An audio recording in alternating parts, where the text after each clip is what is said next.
Bulletin లో breaking news చూస్తున్నాం. గిరిజన కుటుంబాలకు చెందిన వేల కోట్ల రూపాయల విలువైన 100 ఎకరాల భూమిని కబ్జా చేసిన ఆరోపణలు వెల్లువెత్తిన ఘటన సంగారెడ్డి జిల్లా రామచంద్రాపురం మండలంలో చోటు చేసుకుంది. ఈ అక్రమార్కుడు విక్రమ్ రెడ్డితో పాటు రెవెన్యూ పోలీస్ అధికారుల హస్తం ఉందని గిరిజనులు ఆరోపించారు. అపర్ణ కన్స్ట్రక్షన్స్, మైఫెయిర్ కన్స్ట్రక్షన్ మరికొంతమంది కలిసి గ్రామాల్లో 100 ఎకరాలు కబ్జాకు గురవుతోందని ఆగ్రహం వ్యక్తం చేస్తున్నారు. ఇక 90 ఏళ్లుగా వ్యవసాయం చేసుకుంటున్న గిరిజనులను బెదిరింపులకు పాల్పడి రియల్టర్లు, లేఅవుట్లు అభివృద్ధిలో భాగంగా రాత్రులు బౌన్సర్లు, వందలాది మంది పోలీసులు పహారాతో జేసీబీ టిప్పర్లతో మట్టి బండరాలు డంప్ చేస్తున్నారు.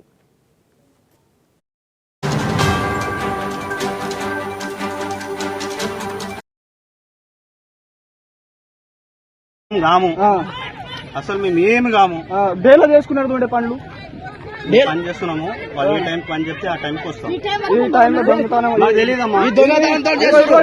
మా సారు పని చెప్పిరు, మేము చేస్తున్నాం. ఇక్కడ మద్దతు చేయడానికి కూడా మీకు తెలుసు. ఎందుకు చేస్తారు అది మాకు తెలియదు. తెలియదు. మీరు ఎట్లా వచ్చారు?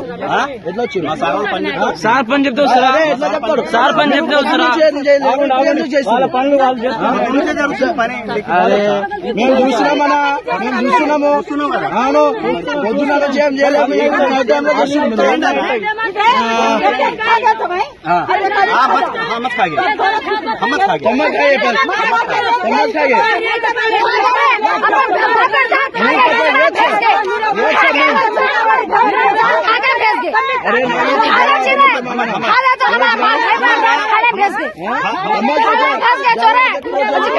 मालूम रहता पर भी अभी हिम्मत करें ना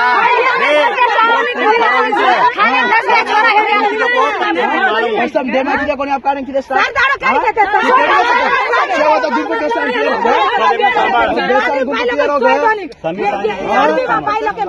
చూద్దా बना रहे तुम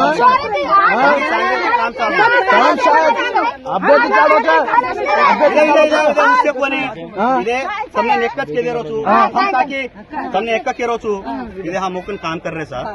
हम इधे तमने पिसा तो भी मन भी आओ नहीं कहता नहीं कोनी इधे हम सार देखनो और जान हुबरो रहा